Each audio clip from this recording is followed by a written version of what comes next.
So waist to height ratio is incredibly powerful, incredibly important, super good and free. So you measure your waist circumference at the belly button with your abdomen completely relaxed. Then you cry because it's so high and it's so much higher than your pants size, right?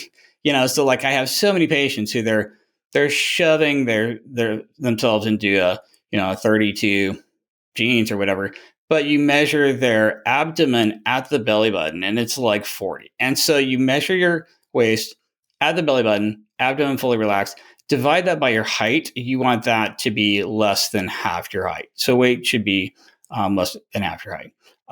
And it's going to work on almost everyone, even people who look kind of skinny. I have a lot of skinny fat patients who look pretty thin, like nobody would ever think they have any issues. But if you actually measure their waist at the belly button, their abdomen fully relaxed, it's it's not it's not always as low as you wished it was. So that's a really great metric for just about anyone. And it's free. Like you said, waist height measurement is very helpful. Less than half.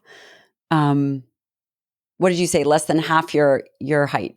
Right. Your waist should be less than half your height. So if I'm, 75 inches tall, my waist circumference should be 37.5 or lower. I mean, that's probably a bad example with too much math. But like, if you're 60 inches tall, your waist should be less than 30 inches out of the belly button. Really easy to do. And I'll mention, part of me agrees with you. Do we need to continuously measure body fat? One would know, perhaps looking at themselves or doing a measurement like this, because we don't have great ways of getting a wonderful comprehensive picture. And what do I mean by that? We're not directly measuring skeletal muscle. You could have an individual who is over fat, and if you measure their skeletal muscle, it looks as if they have enough, but the reality is that is not healthy muscle. It is typically marbled. It is not necessarily as metabolically effective as it should be because the tissue changes. Skeletal muscle as an organ system, that tissue changes. You get fat infiltration, decrease in flux, meaning you're not moving glycogen, you're not utilizing these fatty acid byproducts the way that you should.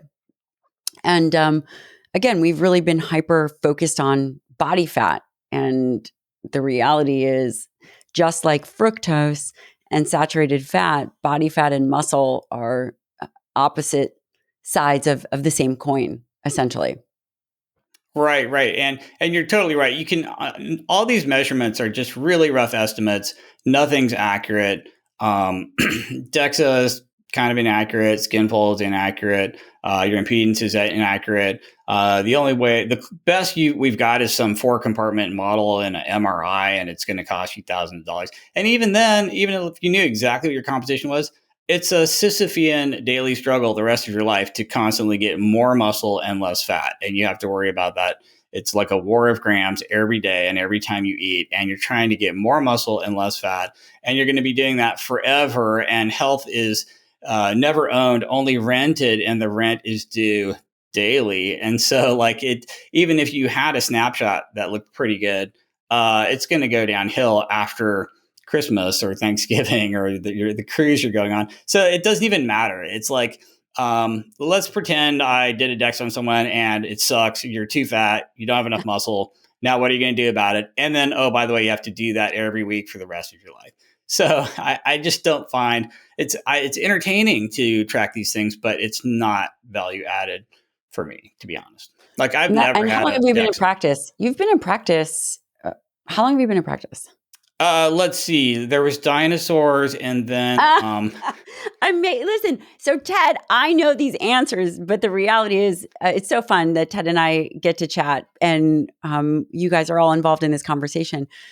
I'm asking because the more advanced a clinician is, there are certain components of the body or certain ways of practice that we see. It's very cyclical. In the beginning of our practice, we talk about this. In the beginning of your practice as a physician, we do have lots of providers listening. You are testing and tracking everything, literally everything. And by the way, that is extremely overwhelming for the patient. As you advance, I'm in my second decade of practice. as you advance into practice, you do less, you are hyper focused on more, and you are hyper focused on the things that truly move the needle. I bet you if I put a gun to Ted's head, which I'm not going to, and I said, is diet or exercise more effective in moving body composition and creating change in homeostasis, he would say exercise. Ooh, probably so. Probably so. But it's so I mean, right not down that I'm the holding it up, but again, that is very difficult to impart, which is why, you can't really do one without the other. You really have to nail in nutrition. You can be training like a maniac, but you do have to have your nutrition in balance. And he's done a wonderful job at that. So we've talked about protein. We've talked about how to prioritize it. We've talked about carbohydrates and fats. When you are looking at the overall picture, what are some numbers that you would give? And how do you think about it if, for example, in your model of a 2 meal a day eating, how much are you consuming? Are you worried about the dose of carbohydrates that then stimulates insulin, say, for example, over 50 grams? Or are you worried about the impact of a dose of saturated fat at that first meal? Got it. Got it. So yeah, so protein, basically targeting protein first, gram per pound of ideal body weight based on your height, um, and then dividing into 2 or 3 meals or 2 meals and a snack in like an 8 hour eating window. That would be kind of ideal for me. The fat is basically like if you're dieting, you want to keep fat to about half a gram per pound of ideal body weight based on your height. Wait, So I a have to gram. stop you. I have to stop you. I'm stopping you. This was on my question list. How do you determine ideal body weight? I'm going to tell you how I determine ideal body weight, but there's lots of talk about because everyone is going to be thinking, okay, I got to calculate this. How do you determine ideal body weight? Got it, got it. So, if I'm just looking at someone and I don't care about gender or anything, I basically do some fancy calculation of solving for a BMI of 22, what your height would be in meters. I mean, you enter your height in meters, solve for what kilograms would get you to a BMI of 22. But that involves like square roots and a lot of math, and it's kind of you have to be a mathlete just to even understand that. But you know how BMI is kilograms per meter squared. And Mhm. if you just take a BMI of 22 for everybody on the planet, men, women, large, small, whatever, just as a rough average, and then you enter your height in meters squared and you solve that for kilograms, you will get like ideal body weight for pretty much anybody indiscriminately, whether, they're male or female or whatever.